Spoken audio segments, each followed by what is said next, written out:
Probably most of you won't know me, so I'm quickly going to introduce myself. And as most of you don't see my face up close, there's a small picture of me. I'm Florian. I've been a Rust developer since 2013, so close to 7 years now, and a trainer since 2015, and a founder of the Berlin Users Group and the European conferences RustFest and Oxidize. Oxidize being the conference focused on embedded software development on Rust. And as a fellow conference organizer that has canceled one of those and is probably thinking about canceling the second, thank you for running this, and thank you for being through all this trouble this year. That has been, a year already. I'm part of the Rust community team and of the Rust core team, and I'm the co-founder of a company called Ferrous Systems. We are a group of Rust developers, often coming from the project, but not all of us, that help in adopting Rust in larger enterprise organizations through training, development, and, for example, also maintenance of software libraries and work on the Rust compiler should there be any issues that need to be solved. Quickly on the agenda, I'm going to give a short background of what Rust is and a short run through its history, because there's a lot of interesting things to take note there. I'm going to talk a little bit about Rust on embedded platforms, about adoption strategies that we have seen out in the wild, what a couple of hallmark projects have, where the language stands today, and then a small summary at the end. The Rust programming language is a language in the range between C and C++, but with static memory safety. So there's it is impossible in Rust to write any kind of memory, to run into any kind of memory unsafety situations. But it also has features making it competitive with a wide range of other languages. For example, it has specific kinds of safeguards around concurrency. And it is industry-friendly and industry-proven. What I mean by that is it has seen actual use in the industry in the last 5 years, large-scale use, and it is, as a project, set up to be actually interactive with. And Rust aims to eliminate classes of bugs as a language. So we want to make sure that certain classes of bugs just are not possible anymore in this language. Instead of making, for example, like, we're not nudging people towards doing the right thing, we're making sure they do the right thing. Rust has a couple of core values, and the first and foremost, and this is what has drawn me into the project a couple of years ago, Rust is a language intended for industrial use. It was never a research platform. There was a research phase, obviously, but it was always aimed to be used in the industry. And as such, everything that Rust has is use case driven. So it was always built with the idea in mind that what should this be used for in practice? It gives strong backwards compatibility guarantees with strong quality assurance to make sure that they happen. It still isn't a stagnant language. The claim that we have is we want stability without stagnation. So we want to move forward, but we also want to make sure that old stuff doesn't break. That brings us to the idea of allowing paced iteration. We want to make sure that there are changes happening, that things get more ergonomic and better, but that we're also not leaving people in the dust while moving forward. The language and the core project in itself has a strong documentation culture. We have fully documented standard and core libraries. We have multiple books written about that. And we want to be an approachable project. And what we mean by approachable is both by individuals and by companies, for example. Rust has a couple of core innovations. We're bringing a linear type system into mainstream use. This is the last time I'm using that term. We got a different terminology around that. And it brings region-based memory management into mainstream use. What is the advantage of region-based memory management? It doesn't rely on garbage collection while providing memory safety, and that gives you predictable performance in memory recollection. One of the reasons why people would still rely on memory and manual memory management. It establishes the usage of algebraic data types in systems programming, so data types that abstract certain cases, a number of cases, and it's establishing a systems programming language with a tool set of modern high-level languages. So, for example, languages like Java, JavaScript, or others. So we're taking inspiration from this. And it's establishing a systems programming language that provides more information. So for example, in Rust, the aliasing situation of every reference is known. So we know how many other pointers to a certain value we have. I'm going to show you a little bit of code. I can't make a long run through the language, but this is a piece of Rust. And do you see my mouse pointer? Probably, I'll assume you don't. So the first line here allocates a number of bytes in memory. I'm doing something with it just simply because this is a slide example. I'm going to add +1 to each of them. I'm going to print them out. So how do I recollect this memory that I have allocated in the first line? I just don't do anything with it. The moment you stop using memory, it's going to be deallocated. In this case, it's falling out of scope. And in this moment, the vector that was previously allocated is deallocated. And the important thing here is data introduced into a program is owned only once. So there's always, in this case, the main function owning this data. And in other cases, other parts of the program are the owner, but there's only ever one, and that's fundamental. Because that makes it easy to figure out when data has to be removed from memory. Because if there's only one owner, it's basically reference counting. But if you're only counting to one, the compiler can figure out when the reference drops. In the second core concept on top of that is borrowing. Rust has references just as C++ has, and we're also using the ampersand notation for that with a slight difference. There's two different references in Rust. There's references I'm allowed to mutate through and others that I'm not allowed to mutate through. What I'm doing in this small code example is I'm taking a so-called slice, so a subview on a collection of data in memory on the first two items of this data that I just allocated. I'm going to just add one to each of those two, and then I'm going to print it out. And as you see, the result is different. It's 2, 3, 3, 4 instead of adding one to each of them. I've annotated this idea of region-based memory management to the right. So I have the long region. This is how long the vector lives. And then I have the smaller region. This is how long my reference is valid and used. And the magic of Rust behind memory safety is essentially that we track these regions. And if these regions don't overlap, this is going to be an error. So for example, if I reach for the forceful deallocation, so I go and say explicitly now deallocate my vector, what happens is that the compiler will figure out, oh, the time that these two things are in memory doesn't overlap, which means after the drop statement, the reference will go invalid, and you are not allowed to dereference it anymore, making the for loop illegal. And the compiler catches that and even gives me good error diagnostics. These error diagnostics are a little bit misaligned because it's not a monospace font to the right, but I'm sorry for that. And Rust memory management rules fit on a slide. It's every value is owned exactly once, either by a function or by other values. So for example, in this case, the vector owns the numbers, and the moment you let the vector drop out of scope, the numbers are also deallocated, or the bytes in this case. This ownership can be passed on or given up. And the moment you give it up, you remove the data from memory. And the owner can then hand out references to these values. And that can either do that by handing out immutable references as often as you'd like, or mutable references only exactly once. And immutable and mutable references are mutually exclusive. So you're never allowed to have two of those active at the same time. And Rust eliminates shared mutable access through these simple rules, because you're never allowed to have mutable access to a space where there's already someone reading from it by having an immutable reference. There's a couple of common misconceptions around this.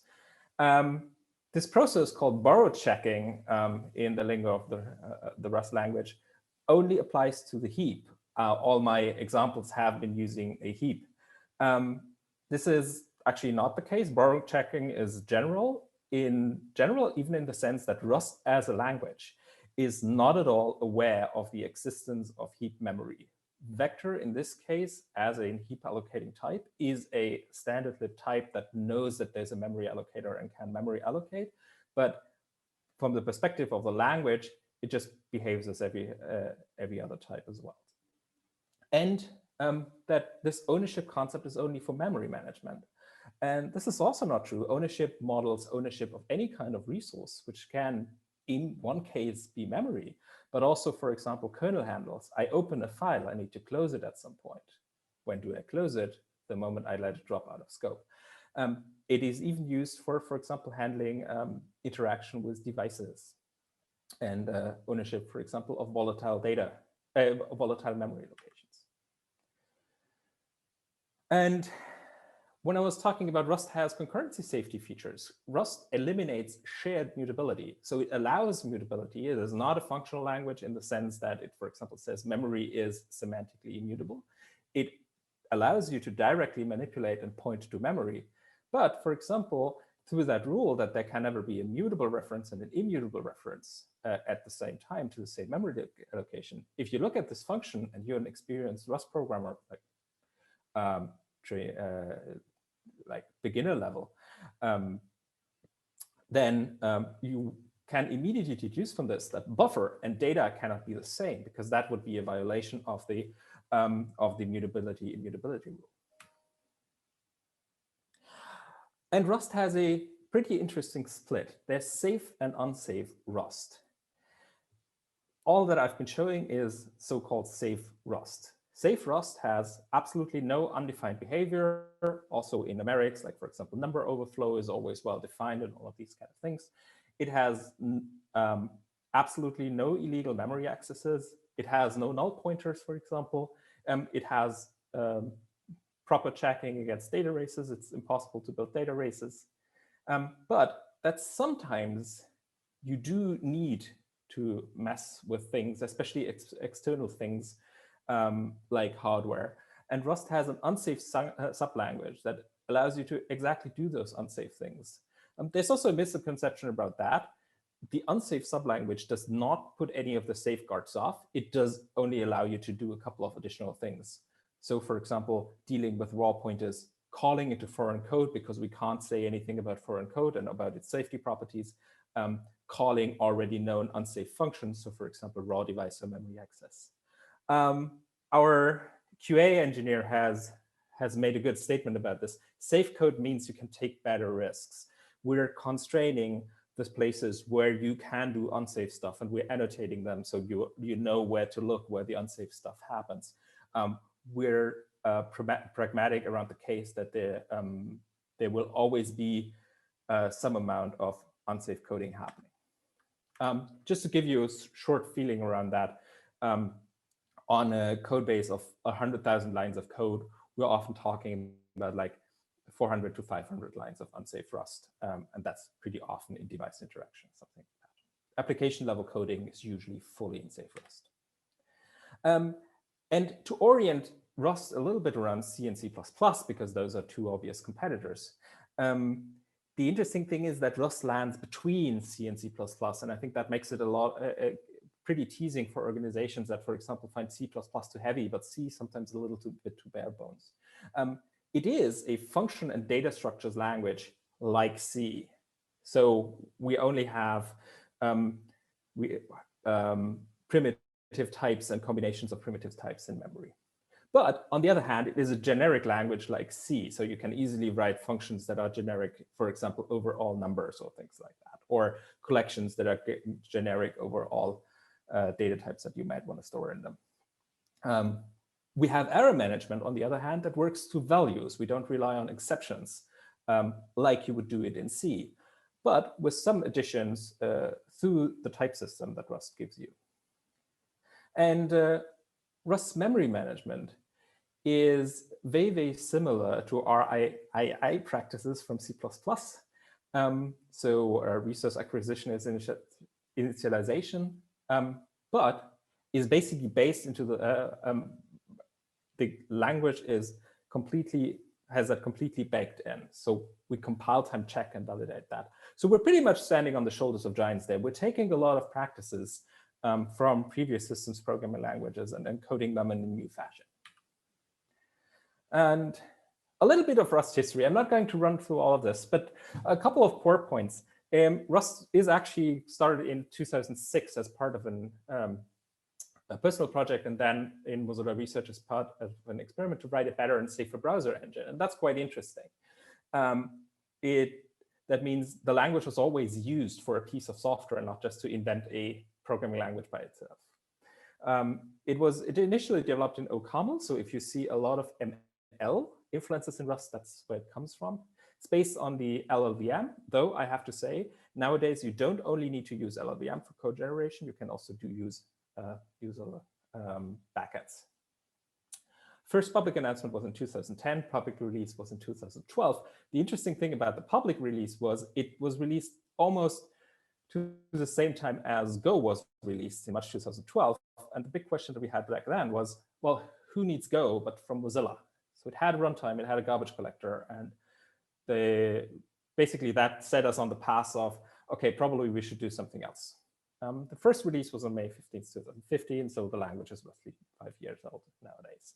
For the embedded use case, the whole history is a little bit lagging in the sense of that the Rust became stable for embedded in 2018. So Rust is probably older than you think. It's not the newest upcomer. And there's a couple of interesting aspects of that history. So first of all, Rust was developed in an engineering organization that builds one of the largest C and C++ code bases in the world. So it was built by people that have very, very intimate knowledge of C and C++. And Rust was always industrial application of research. So Mozilla Research is interesting in the sense that they don't do greenfield research. What they do is how much of all of those papers that we read can we turn to something we can use in practical terms. But that also influences how the project looks like. So all released code that you had was always under quality assurance. There was always CI. There was always a lot of proper engineering practice around that sometimes you would in a research project just let slide because you have something else to do, which is fine, but given the goal of the language, that wasn't. And it has a very strong choice of focus. Do we write our own code generator? No, we use the LLVM. Do we write our own optimization framework? No, at first we use the LLVM because that does a lot of that. Do we want to innovate on syntax? No, probably something C-like isn't that bad. Do we want to build a sound type system? Yes, because that's our point. Do we want to provide good tooling? Yes, because that's what we need for being productive. And one of the first things that I've seen when I joined the project was someone saying, hey, finally a language from people who understand while we still use C. Finally, someone who knows what's good about C and C++ and takes that and bakes that into a new language. And a lot of those early years were a lot of experimentation and removal. So can we have memory safety without a garbage collector? How about we experiment porting that browser engine towards not using a GC and then removing it from the language once we know that we can do a browser engine without it? That's probably a good proof point. Why doesn't Rust have classes is a question that I often hear. Yeah, we had them. They didn't really fit. There were 2 releases that had classes. So at that moment, languages are surprisingly flexible. Can we write large software in Rust? Yes, we have written a browser engine in it before it was released. Can we do bare metal programming in Rust? That was something that was researched back then by a project called Zinc-RS, which is very, very interesting, but now defunct because they figured out, yes, it works, but probably you should use a different approach. And another thing that we used that time for is we tuned the innovation budget. Ownership and borrowing are really, really fundamental, and that's something that hits people really early, that they need to learn about this before becoming productive in the language. That takes a week or 2. So we avoid introducing a lot more novel concepts on top of that, because that would just overload people. We released in 2015 with a rather stable release called under the claim safe, concurrent, fast. So it's a safe language, a memory safe language. It is concurrency focused, or it has support for concurrency, and it is fast. It was basically ownership and borrowing at its core as a generic language. It was stable for server-side use, but with out-of-the-box support for cross-compilation, especially using a lot of the tooling that the LLVM provided us. And we started a pretty new release model for programming languages, which you may know as the browser release model. Rust releases every 6 weeks. And that gives us actually a lot of benefits, and I come to those benefits. And even after 2015, we saw a number of interesting adoptions. For example, Amazon Firecracker, which is a virtual machine, thin virtual machine written in Rust. Now, if you're running any kind of Amazon Lambda functions, you're running Amazon Firecracker. Dropbox, we wrote their backend services. NPM delivered the backend services, rewrote some of their backend and delivery services. So if you're downloading JavaScript, you're running Rust. And a number of other adopters. And that was quite interesting. Firefox took 2 years to actually adopt the own in-house language. And that was a good exercise, actually inside of Mozilla, arguing for that your thing is something that actually solves problems. And it was not adopted just by, this is our in-house language, but there was a strong uphill, no, I wouldn't say uphill battle, that's the wrong way of saying it, but there was a strong interchange of having to argue for the benefits of it. We have a 2018 release later. The claim of that was performance, reliability, and productivity. We moved a little bit back on the speed aspect of it, because it turns out what people were using Rust for was performance control that might not necessarily mean you want to have the last bit of performance out of it, but you want something predictable. So this claim fit much better for us. The 2018 release is notable in the sense that it ships a new language profile. If you used Rust before 2018 and you came away a little bit, this language is hard to use, that got a lot better because we worked a lot on the language ergonomics, especially around the memory safety checking. We provided a lot of migration tooling, which means that nowadays roughly 90–95% of all code bases are actually ported. And Rust code being in Rust 2015, written in 2015, means it's probably old and unmaintained. The interesting thing I have to note there, though, talking about backwards compatibility, you can still use 2015 Rust code. You can link it with 2018 Rust code, and you can link 2015 code to Rust 2018 code as much as you want. Let's talk a little bit about Rust for embedded. And there have always been early experiments around. It was known that Rust could be used for embedded, but for the 2015 release, we explicitly set it as a non-goal, but with an eye to not block any usage on embedded systems. And this is how our engineering rolls. We set a focus on, this is something we need to get done. And for that case, it was Mozilla needed it for desktop applications and server use. But we set it as a target for the 2018 release and set up a working group a year before. And the working group was done in August 2018, which was our intended release date for Rust 2080. But we needed to push the release to November 2018 for other reasons. And since then, we have seen a notable uptake in Rust usage in that field, to the point where the company that I was referring to, Fair Systems, had intended to make money using network services and spend it into embedded development because we saw a chance there and building up our embedded business. Nowadays is much more that we're making our money with embedded development. And so it has become a viable opportunity and a viable business opportunity. How does Rust look for embedded development? It's very much the same language, except these two annotations that you see there, no main and no standard, which says don't assume that there's a standard library, an allocator, and a heap available, and don't let the compiler write your main function. Instead, we're going to ship those as a library. What you see here is a library called Cortex MRT, which is the Cortex M runtime. We're importing that as runtime. We're importing an annotation that's called entry, which marks the entry point, where after the processor has started up, it will actually call it to that. And we have a second crate, which is called panic halt, which just says if there's any kind of error, just stop the whole board. The embedded working group has had notable output, they've written a hardware abstraction layer that is completely built on Rust concepts, so that you can, for example, use timers as an abstract thing instead of relying on the exact specifics of every timer of every device. It has a user level and a low level bug written. It provides code generation tooling to use SVD XML files to automatically generate Rust libraries. And it constantly works on further improvements to the cross-compilation story, especially with bare metal in mind. It also ships a number of board kits. This, for example, is a board kit for a DWM-1001 Decawave board.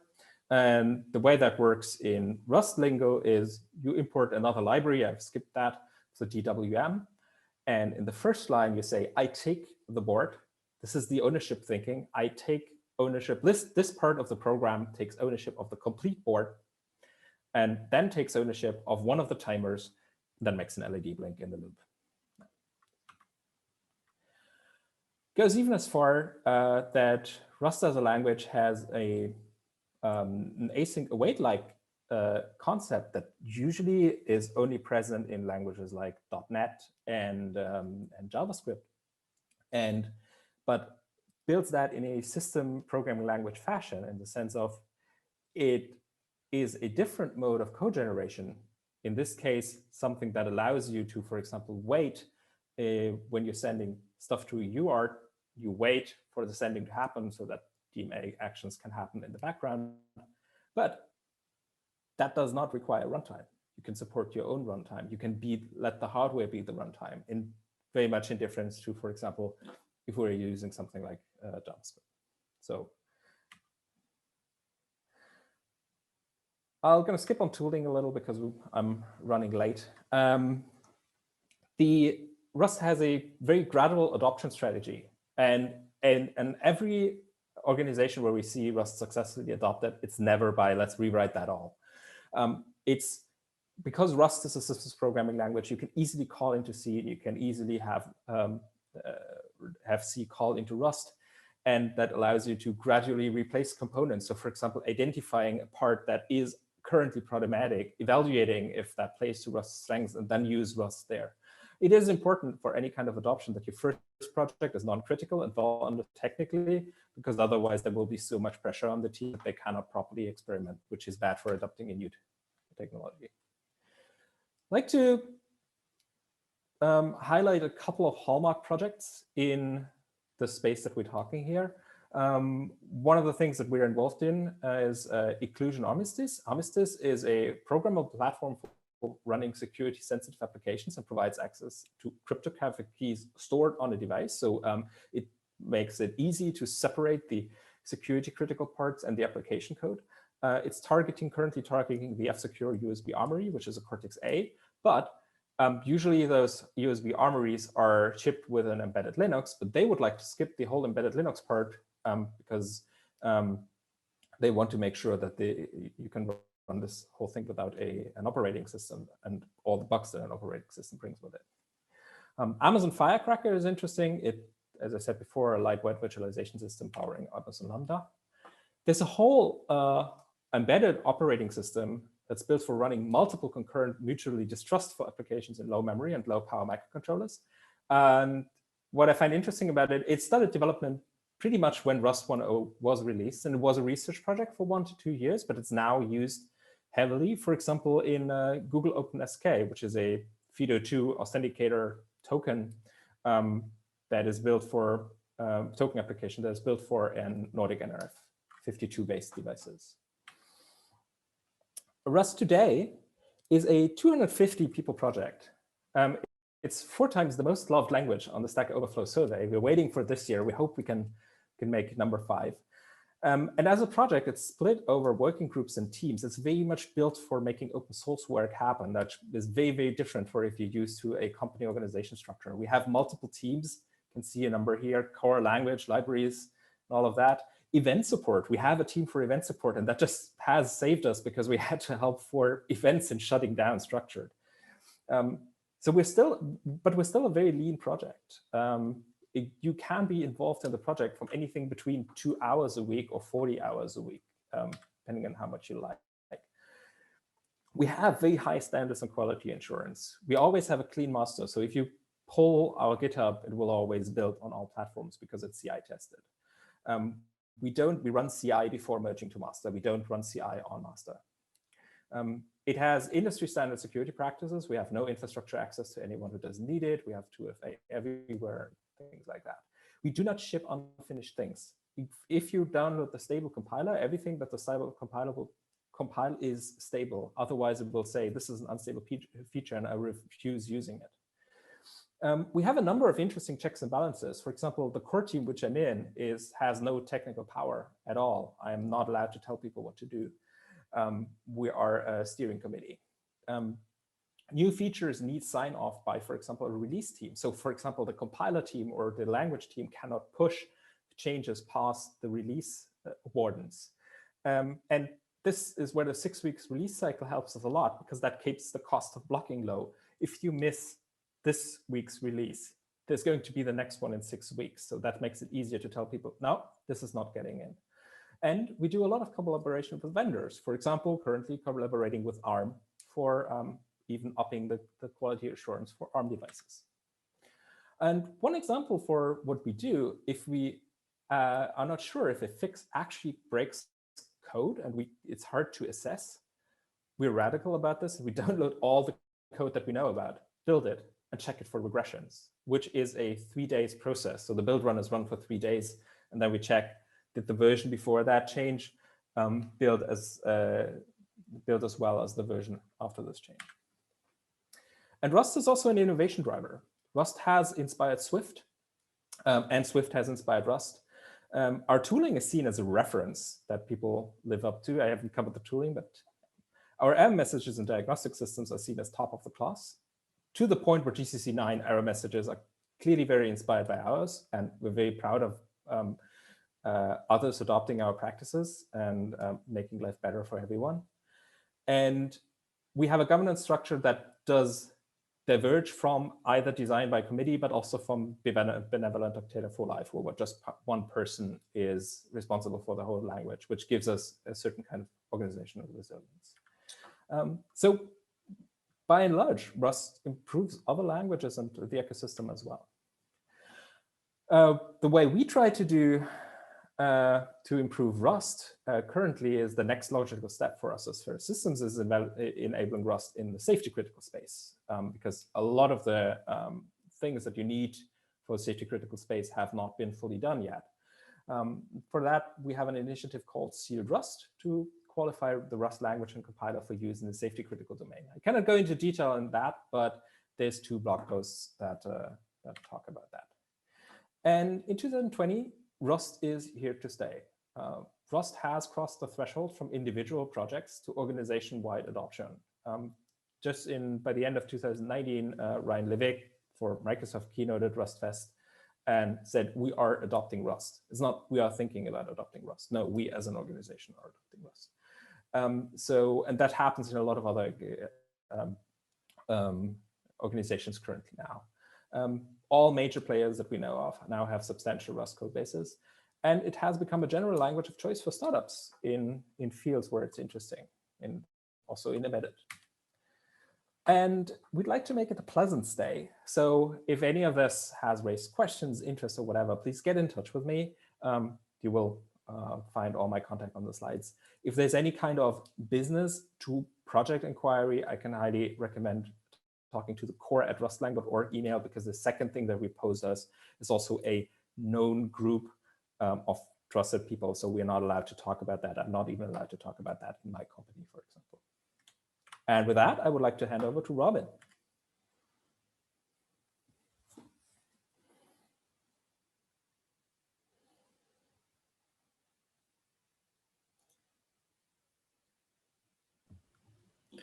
Thanks, Florian.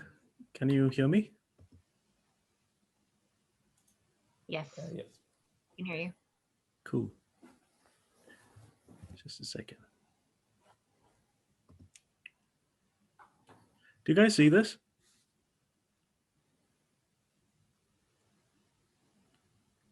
Not yet.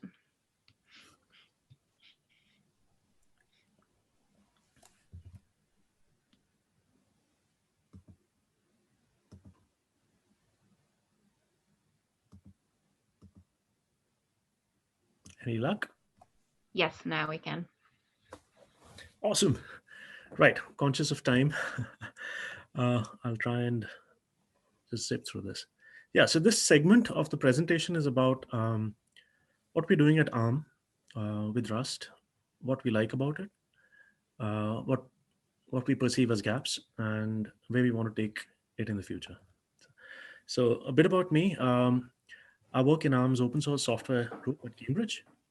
I'm a longtime friend of Linaro right from the beginning. I was the lead for ARM's operating systems PowerPerf team for about 7 years. And for the past 2 odd years, I've been looking at safety themed architecture in ARM. The track I own is called the safety track, and it looks at the overlap between safety domains and open source software, which is a bizarre space. It's good fun if you like pain. The charter of the track is to promote the uptake of ARM IP in safety critical domains using open source software as a medium. So I won't explain all of this, but there are like 4 key areas I look at. And I just wanted to introduce this because it forms the basis for why I ventured towards Rust. So kernel architecture, monolithic microkernels, what do the proprietary companies do? Why? Does it make sense? Is there something we can do similarly in open source? Do we start from scratch? Can we pick up something? Isolation techniques, right? Is it hardware that needs to have the isolation first? How expensive is it in terms of dollars? How expensive is it for software, right? Do we need both, one or the other? Functional safety process tie-ins, right? What are these safety standards all about? Do they mix with open source software? Or is it just impossible, right? What is a sensible approach there? Is there something that can be done with open source communities that can make open source software deployable? And then safe languages and runtimes. I got asked by senior people at ARM to explore key phrases they were hearing all along, like ADA, Erlang. So I spent some time doing analyses, built up a vocabulary that helped me qualify what safety means in the domains that ARM was interested in going into, right? And on that basis, I latched onto Rust.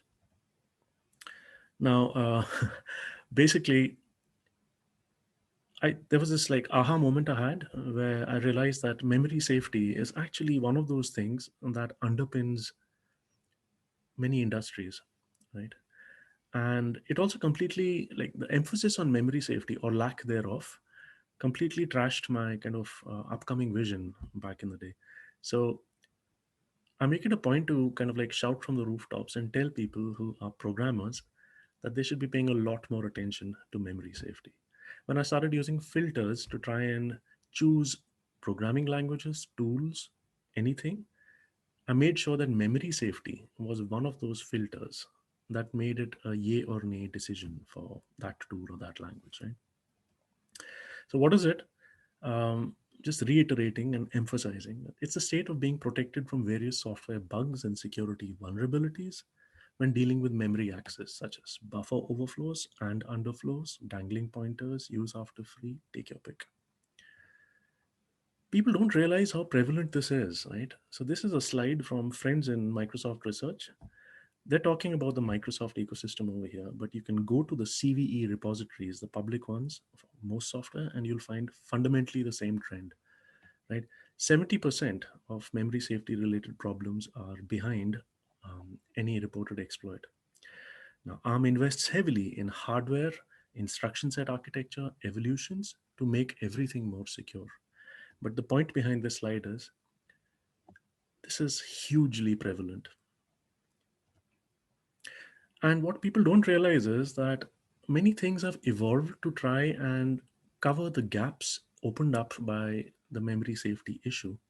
But a lot of those things have either explicit costs or implicit costs, and they add up. There's tooling that's evolved, right? Static analysis, dynamic analysis. Hardware has been designed to be partitionable. Um, there are memory ring fences. There's all kinds of stuff, right?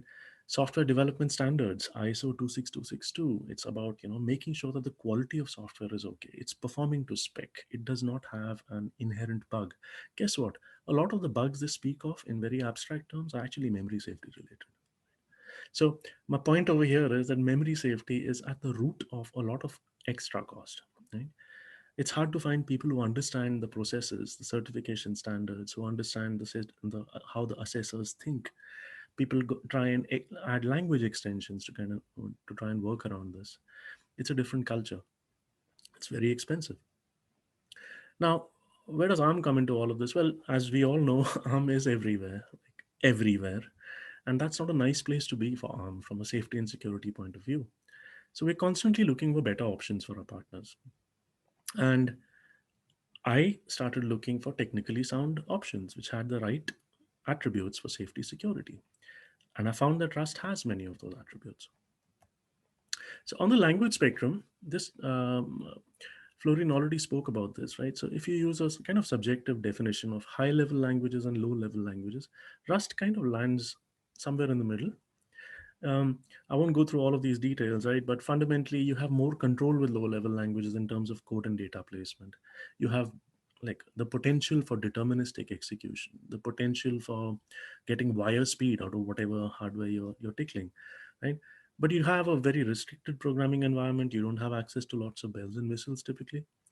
You have all of that with high level languages, but then you sacrifice determinism and stuff like that. Rust is different, right? And this is where I end up sounding like an evangelical person, but and I have lots of debates with people in ARM and outside ARM.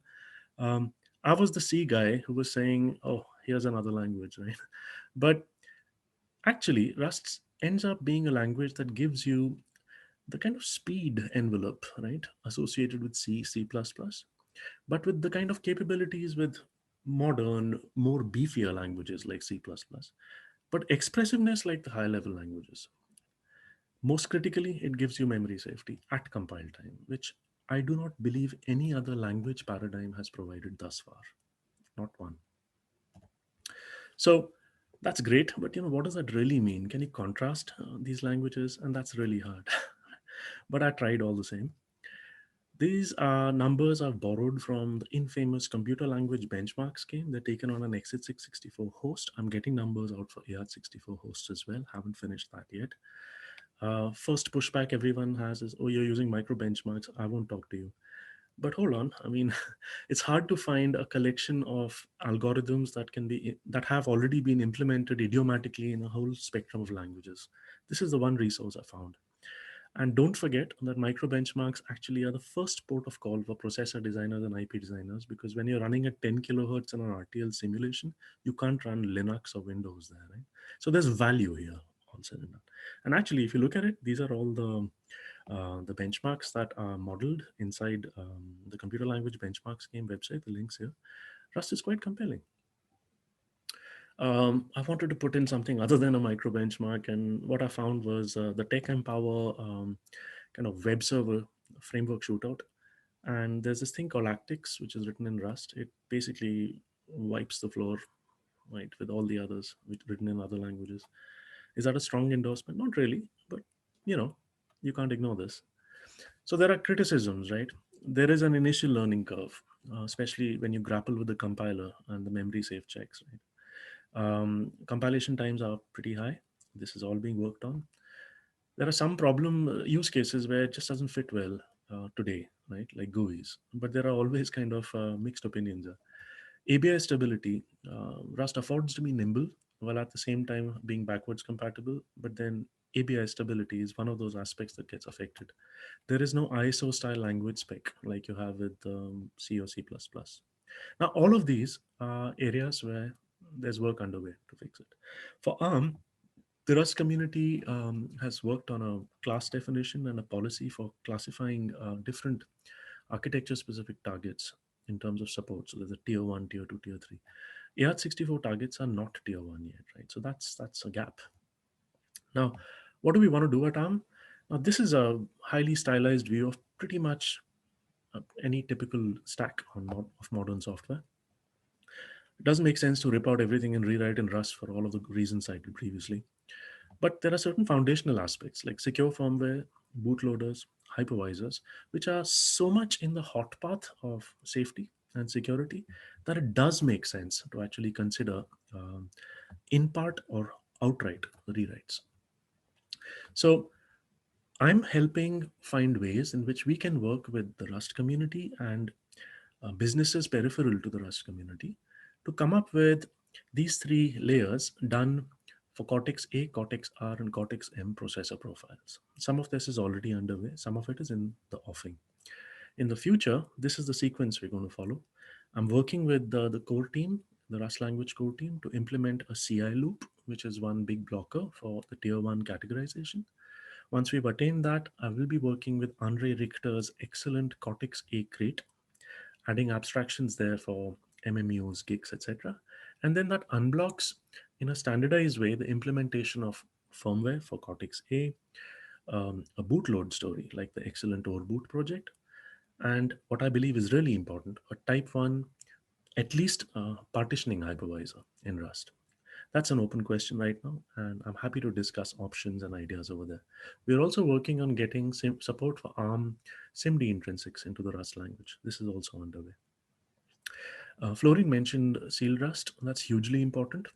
I think that's what will give us like an executable, formally verifiable specification for the language, or a small safe subset of it. And that's interesting enough for a lot of people to take note. And we'll be working with sealed Rust to try and help define that, get the right buy-in, involve the right people. So that's my 10-minute take on where ARM comes in and where ARM's going with this. That's all I had. Thank you. Thank you, Robin, Florian. There's a couple questions in the chat. I don't know if you guys wanted to take a few minutes to go through some of those. For sure.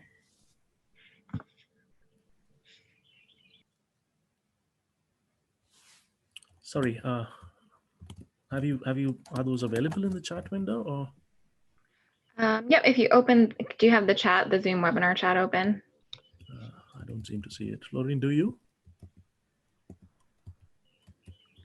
Should be next to the share screen button.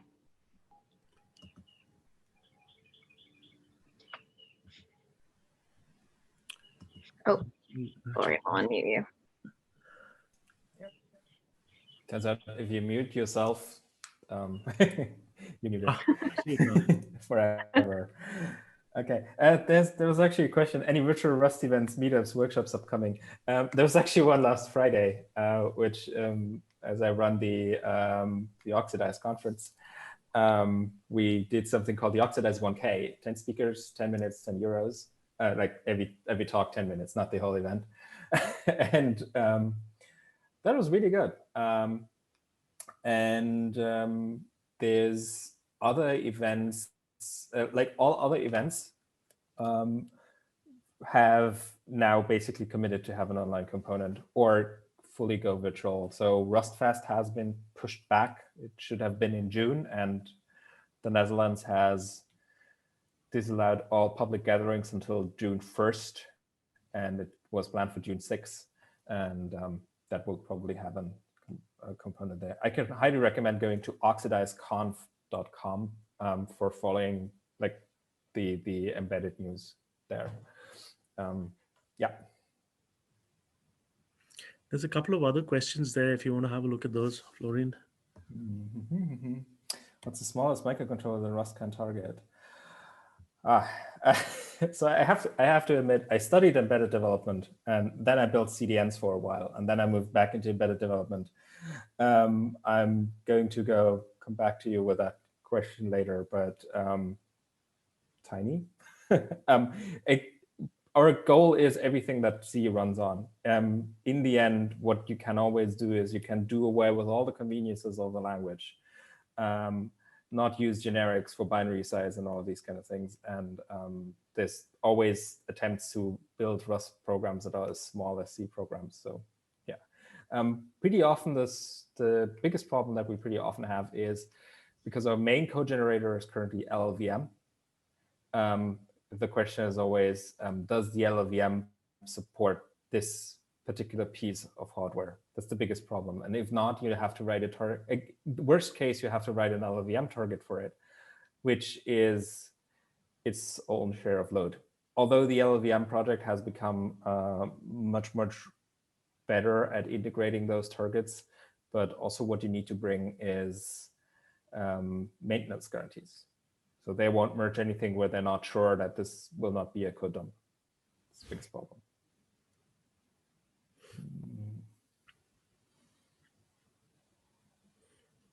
Basically, the question about can you use Rust to write an I2C driver or a U-boot? Absolutely. There already is there are numerous implementations of fairly capable bootloaders written in Rust. I've personally been involved with a microkernel written in Rust, and there are a whole bunch of drivers in it that we wrote in Rust. The microkernels redocs if you're interested. Rust doesn't need semaphores. Oh, Rust does need semaphores, but I think that entirely depends on what you're trying to synchronize and protect, right? I suppose it's fair to say that in the general case, because a lot of these kind of these checks are done by the compiler for you. For example, if you got some mutable state that's shared and you decide to use a lock, the kind of arbitrate access, as opposed to the case where you were using C, where you would have to take a semaphore, but you might have forgotten to take it and introduced a bug. You won't have that problem with Rust because the compiler will ensure that the synchronization primitive is taken when an access to the memory that it protects happens. Right? So Yeah. it's hugely valuable. Yeah, there's a lot of strategy around implementation strategy around any kind of synchronization primitives that makes sure that unlocking and locking is done properly, that you don't forget unlocking and all of these kind of things. That you Rust can, for example, also ensure that you don't hold a reference to the PERT that was locked while unlocking it again. So there's a lot of safety gains also in single-threaded code to be had. Absolutely, yeah. How many Rust libraries are available? Wow. Yeah. Standard library, a library for some particular application spec. The problem, this is actually an interesting question.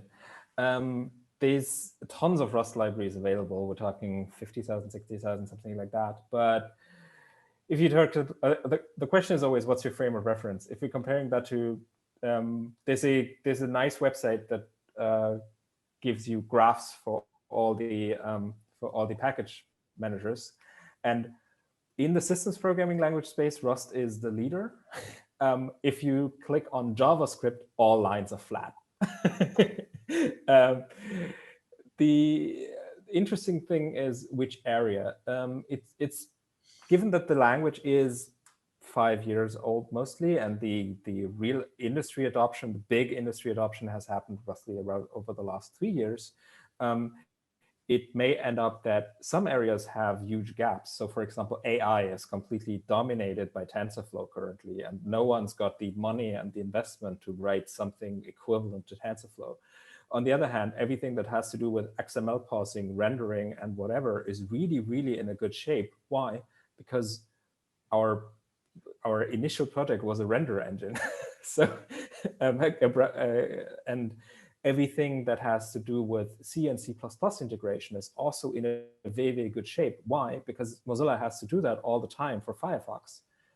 So even complex things like gluing C++ classes into foreign Rust code and so on work.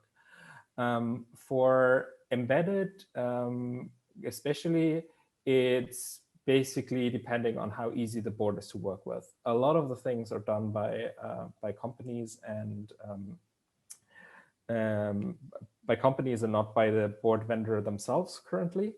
And that means things that are easy to work with without vendor support get support first.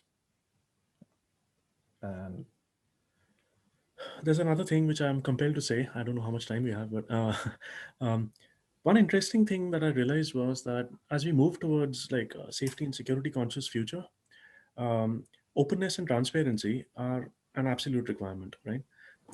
But that also flies in the face of the traditional approach to safety and security, which is all about proprietary, closed, driven by committee, driven by like assessors and certifiers. What I found interesting about Rust was that the evolution of the language, the technical and strategic evolution of the language is done.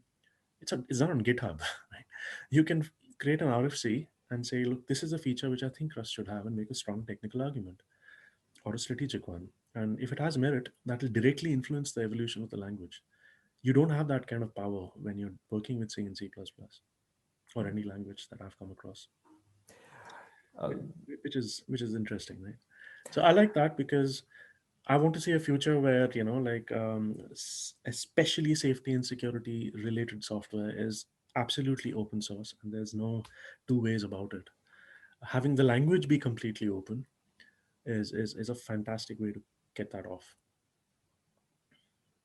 I'd also like to highlight, especially the C++ community has taken a lot of the interactions that we had in a very, very positive way. So there's a lot of cross-pollination. So for example, our async await feature is currently influencing future design in C++, for example, and the other way around. So this is much less of a battle as people sometimes try to make it be.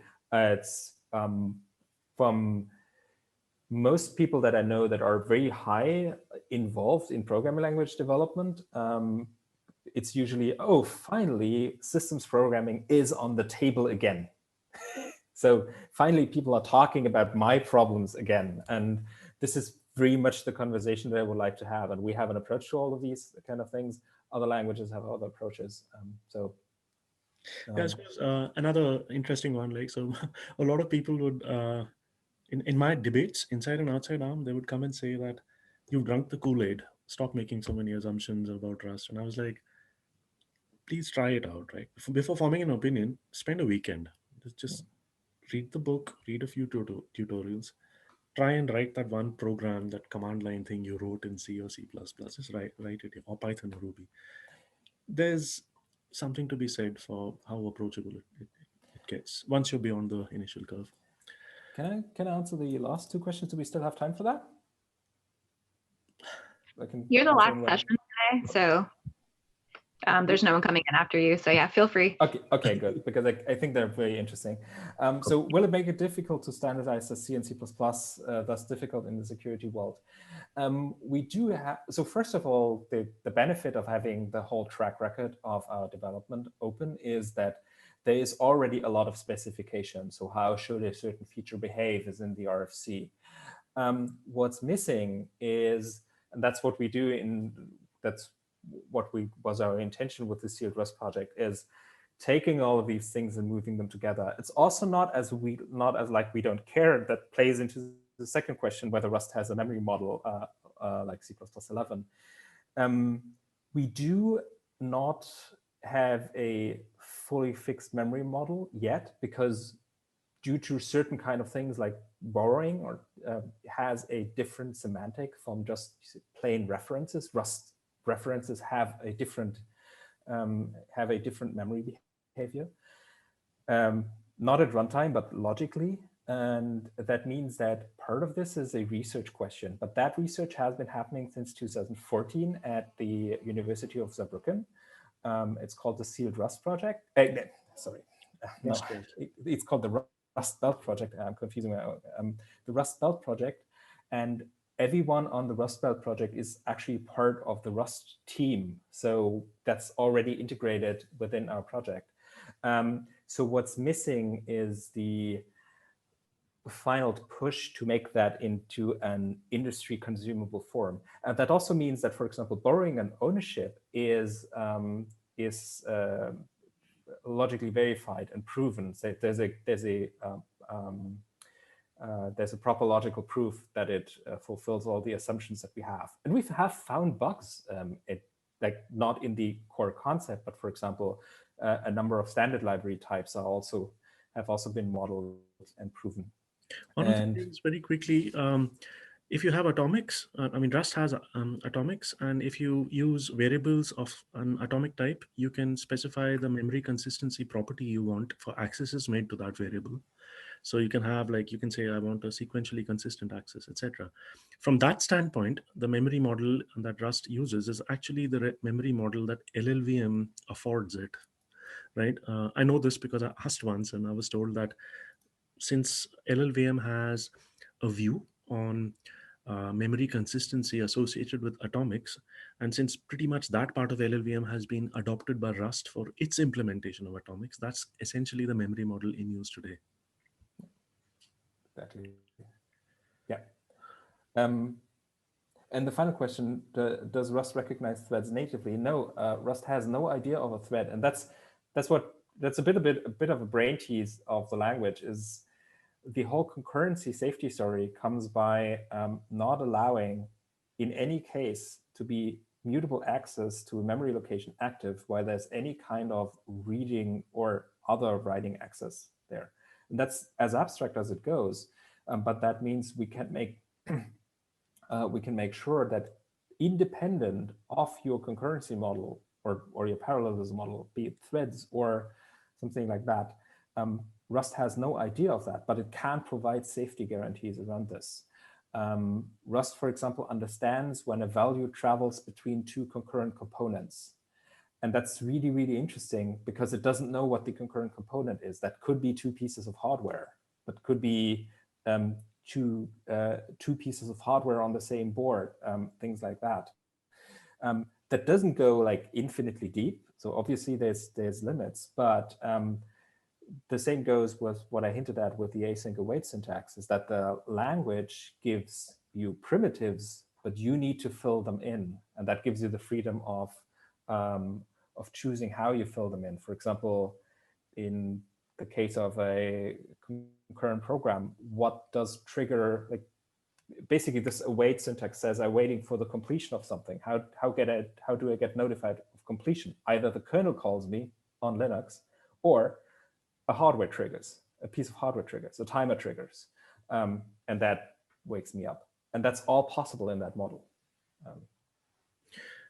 Just a question from me, Florian. The standard library does treat threads as first-class citizens, though, right? As in, like, you can use std thread and kind of spawn threads and synchronize between them, etc. Right? Is that a fair statement? Yeah, but it's a standard library concern. Yes. Yeah.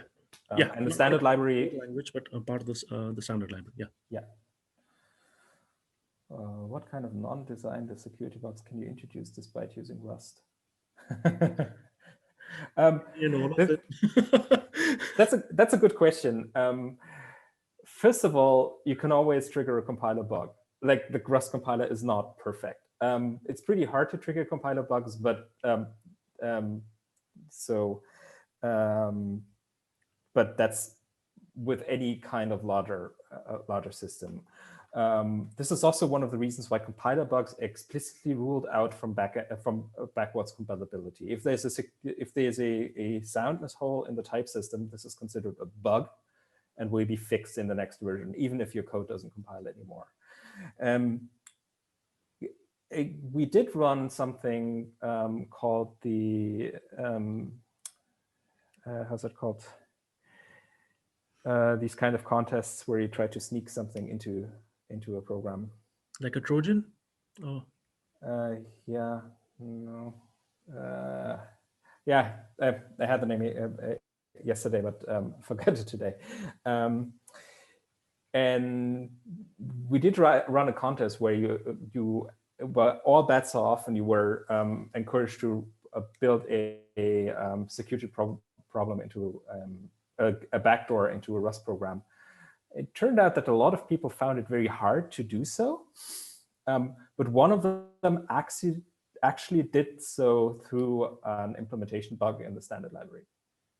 Right. So if one of the types in the standard library has a bug, there we go. And we fixed that bug later.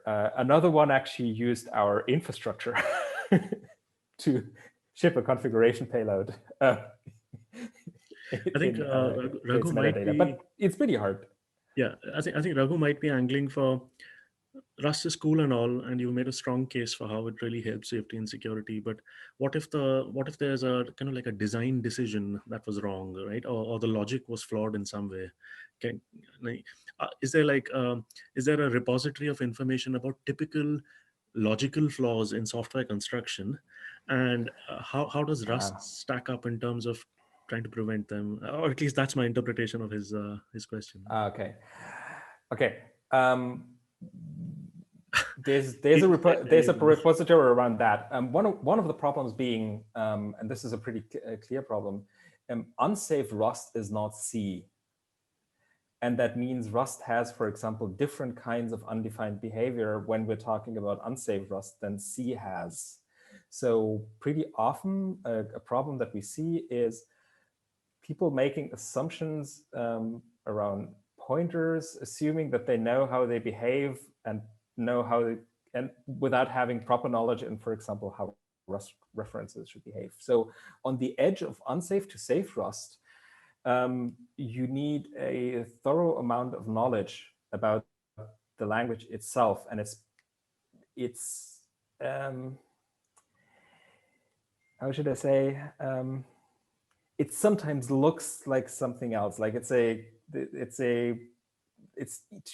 sometimes easy to fall into the trap to think you know how it behaves, and I think that is we will see these kinds of issues.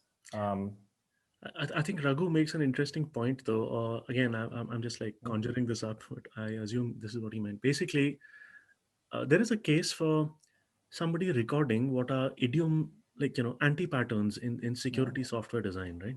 Yeah. As in, like, here are the things that are kind of like traditionally horrible, right? And I mean, in a very focused way. I don't mean generally speaking, because there's so much you can do wrong, right? But fundamentally, when you do security software, are there these anti-patterns that are prevalent with C and C++? And is there, does Rust's memory safety kind of, how does that affect that anti-pattern, right? Does it help in kind of dismissing it outright or not? I think that's a good question, and that's something we should talk about more. Yes, definitely. We can't solve the world. We solved a specific problem. There's actually a pretty interesting blog post by the inventor of the language, Graydon Hoare, on the release of Rust 1.0 when he wasn't with the team anymore, but about things that Rust has solved and things that Rust hasn't solved. For example, it hasn't made error handling at large more convenient. That's still a problem. How do whole applications handle errors properly? And that's sometimes a problem where people just ignore errors for convenience. That's a classic thing. Like, I don't want to forward this. I don't want, like, I just want to forget this, and then it was something important. I've actually seen the converse of that, right? I've seen when the compiler is actually not very good at giving you reports on stuff that you've done wrong, which is unfortunately typically the case with C and C++, then the programmer's attitude is, I'll do whatever I can to get rid of the warnings or just ignore them outright so I can ship my product, right? So that's like that's one level of existence. Then Rust comes along and the compiler absolutely bombards you with warnings saying, no, you have to fix these things, otherwise I will not let you pass. And then the attitude becomes one of, I can't do anything with this thing. Which is like completely off the rails, right? Now the compiler is going out of its way to tell you, dude, you can't do that buffer overflow. Can you please fix it? Otherwise, I will not let you pass, right? And now it's suddenly a shit, man, I can't deal with this. Yeah, interesting. Yeah. Okay. Thanks. I hope we went into all the corners of this question. Cool. If there's any more, please be in touch.